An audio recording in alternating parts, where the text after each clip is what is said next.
Hi guys! At last ay lumabas na rin po ang ating calendar of activities ngayong school year 2024-2025. At narito po ang mga mahalagang aktibidad na ating dapat tandaan para sa nalalapit na pasukan. Ito po ay naaayon sa DepEd Order Number 009 Series 2024.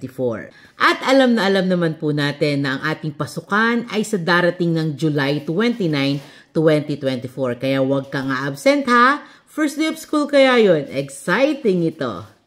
At nakasaad din ng iba't ibang mga national holidays ngayong darating na school year 2024-2025.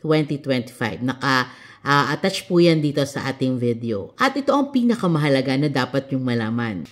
Ang end of school year rights ay sa darating na April 14 to 15. So meaning, lahat ng graduation, lahat ng recognition, moving up, ay dapat na iraos na o nagawa na sa mga petsang iyan.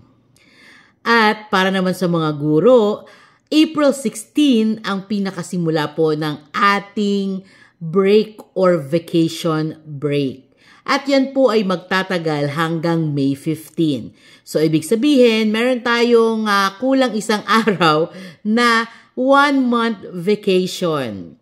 Kaya nga napakahalaga na mag-schedule na ang mga guro ngayon pa lang ng mga pupuntahan natin, no, mga itinerary natin para sa ating susunod na vacation. At ang ating pong magiging pasukan na sa susunod na school year ay June 16, 2025. So, ibig sabihin, Brigada Eskwela na ng June 9 to 13 at pagdating po ng June 16 ay start of the class na. So, parang mapapansin nyo rito, bumalik na tayo uli sa dati nating way ng pagbubukas ng ating klase. So, dahil nga yan sa napakatinding init din naman na nararanasan natin, tuwing April, May, 'di ba? Kaya po I think it is much better, pero take note po ha, magbabago na naman po ang cut-off ng kindergarten dahil ang ating pagbubukas po ng klase ay June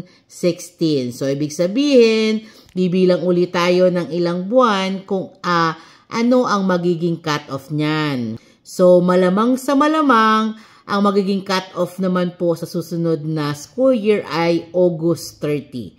So, yan po ay hindi pa naman final, pero ayon po yan sa DepEd order din po na kapag ka nagbago po ng